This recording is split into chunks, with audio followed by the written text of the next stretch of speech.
యోహాను రాసిన ప్రకటన గ్రంథము 3వ అధ్యాయము. సార్దిస్‌లో ఉన్న సంఘపు దూతకు ఈలాగు వ్రాయుము. 7 నక్షత్రములను దేవుని 7 ఆత్మలను గలవాడు చెప్పు సంగతులేవనగా, నీ క్రియలను నేనెరుగుదును. ఏమనగా, జీవించుచున్నావన్న పేరు మాత్రము యున్నది గాని నీవు మృతుడవే. నీ క్రియలు నా దేవుని ఎదుట సంపూర్ణమైనవిగా నాకు కనబడలేదు గనుక జాగరూకుడవై చావనయున్న మిగిలిన వాటిని బలపరచుము. నీవేలాగు ఉపదేశము పొందితివో, ఏలాగు వింటివో జ్ఞాపకము చేసుకొని దానిని గైకొనుచు మారుమనస్సు పొందుము. నీవు జాగరూకుడవై యుండిన ఎడల నేను దొంగవలే వచ్చెదను. ఏ గడియను నీ మీదకి వచ్చెదనో నీకు తెలియనే తెలియదు. తమ వస్త్రములను అపవిత్రపరచుకొనని కొందరు సార్దిస్‌లో నీ యొద్ద ఉన్నారు. వారు అర్హులు గనుక తెల్లని వస్త్రములు ధరించుకొని నాతో కూడా సంచరించెదరు. జయించువాడు అలాగున తెల్లని వస్త్రములు ధరించుకొనును. జీవగ్రంథములో నుండి అతని పేరెంత మాత్రమును తుడుపు పెట్టక నా తండ్రి ఎదుటను ఆయన దూతల ఎదుటను అతని పేరు ఒప్పుకొందును. సంఘములతో ఆత్మ చెప్పుచున్న మాట చెవిగలవాడు వినుగాక. ఫిలదెల్ఫియాలో ఉన్న సంఘపు దూతకు ఈలాగు వ్రాయుము. దావీదు తాళపు చెవి కలిగి ఎవడునూ వేయలేకుండా తీయువాడును, ఎవడునూ తీయలేకుండా వేయువాడునైన సత్యస్వరూపియగు పరిశుద్ధుడు చెప్పు సంగతులేవనగా, నీ క్రియలను నేనెరుగుదును. నీకున్న శక్తి కొంచెమై ఉండినను నీవు నా వాక్యమును గైకొని నా నామము ఎరుగననలేదు. ఇదిగో, తలుపు నీ ఎదుట తీసియుంచి ఉన్నాను, దానిని ఎవడునూ వేయనేరడు. యూదులు కాకయే తాము యూదులమని అబద్ధమాడు సాతాను సమాజపు వారిని రప్పించదను.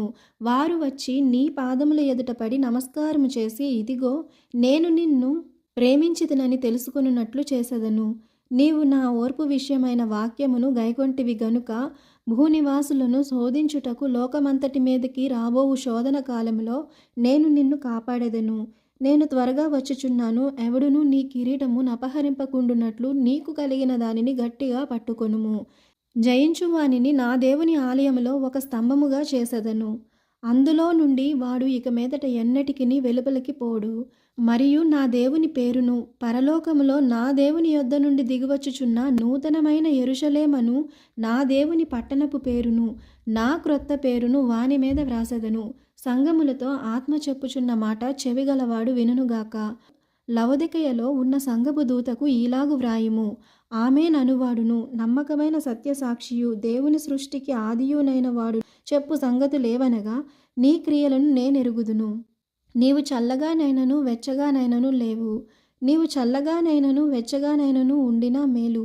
నీవు వెచ్చగానైనను చల్లగానైనను ఉండక నులివెచ్చనగా ఉన్నావు గనుక నేను నిన్ను నా నోట నుండి ఉమ్మివేయనుద్దేశించుచున్నాను.